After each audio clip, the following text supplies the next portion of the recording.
Apple unveiled improvements to Maps, messaging and its Siri voice assistant. It's also bringing an SOS feature to its watch to automatically call for help in an emergency.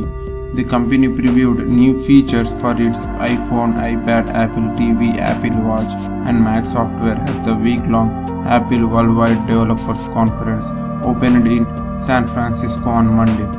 So in this video, you guys are going to know about 8 new features coming to iPhones, iPads, and Macs. Better messaging. Apple is trying to make its messaging app smarter, more versatile and more engaging as part of an upcoming update to its iPhone and iPad software.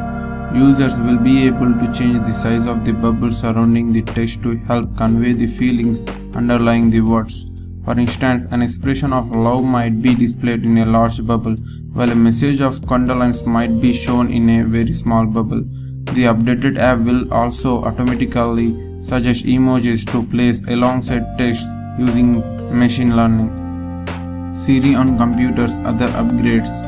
The digital assistant, first introduced on iPhones in 2011, will now be available on Mac computers. That follows a trend in which Microsoft and Google have built similar voice services to their operating systems for computers.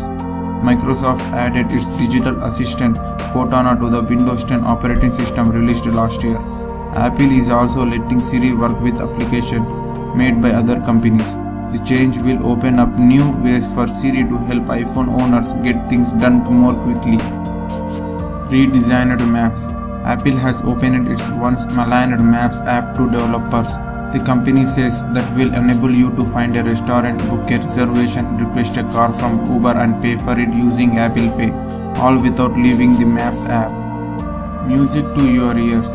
Apple is unveiling a redesign of its music service, Apple Music, aimed at simplicity and making it easier to find music stored on the device as opposed to streamed from the internet.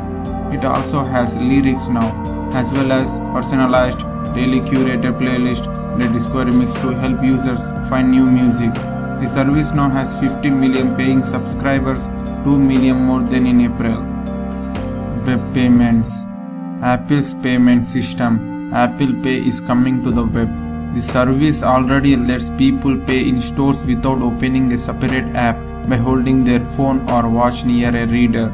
Apple says users can now use their phone's fingerprint sensor to pay and check out when they are shopping online using a web browser. Google brought a similar feature to Android Pay last month.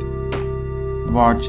Apple will bring fitness tracking to wheelchair users in an upcoming Apple Watch update.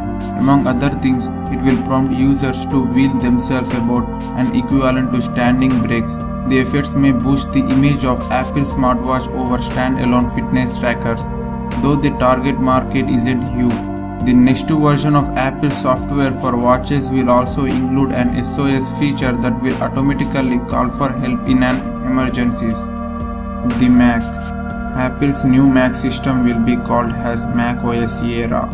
Besides getting Siri, it will let users move more seamlessly between different kinds of Apple devices.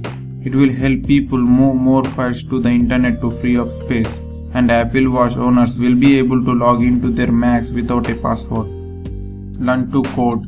A new free app for the iPad aims to make learning to code fun and easy for anyone. Apple says the app's Swift Playgrounds will use on-screen characters and animations to teach basics as well as more complex lessons.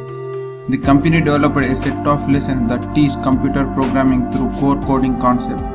It plans to regularly release new challenges so students can continue to improve their coding skills. Thanks guys for watching this video. I will back with the next one.